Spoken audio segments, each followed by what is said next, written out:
Ini masih di Kecamatan Watukumpul, Kabupaten Pemalang, Jawa Tengah. Ini adalah salah satu monumen perjuangan bangsa Indonesia dalam menghadapi agresi militer Belanda. Di sini tertulis Januari 1949, berarti ini tidak jauh dari peristiwa agresi militer Belanda II yang dimulai pada tanggal 19 Desember 1948.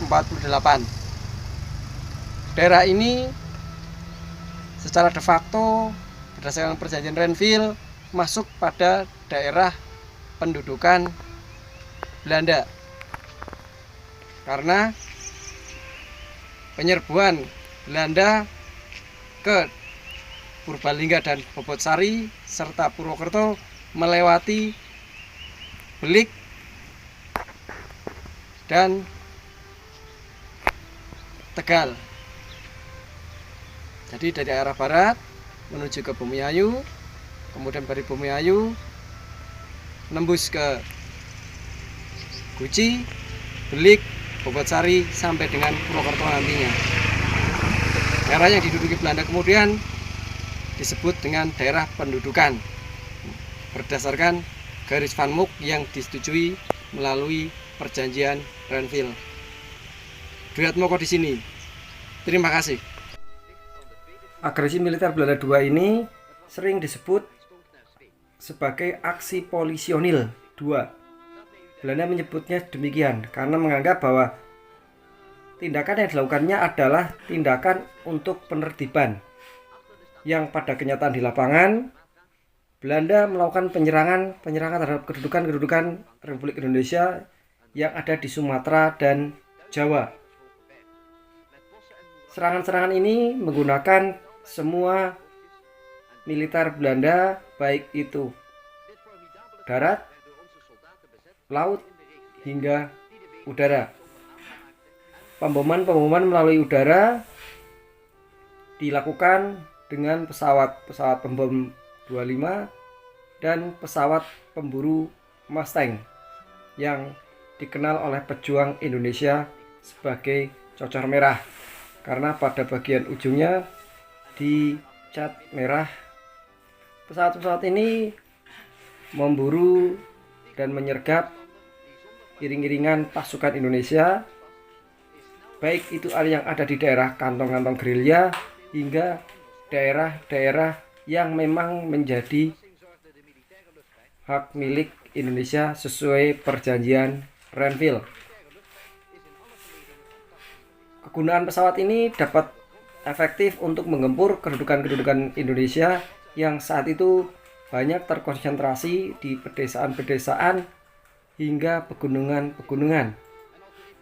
Hal ini terbukti dari daerah Watukumpul hingga daerah Purbalingga bagian utara yang merupakan pegunungan-pegunungan juga tidak luput dari serbuan Belanda. Tanggal 4 Januari hingga 7 Januari 1949, bomber-bomber Belanda dan pesawat pemburu Belanda menyerbu iring-iringan pasukan Indonesia yang saat itu sedang melakukan gerilya.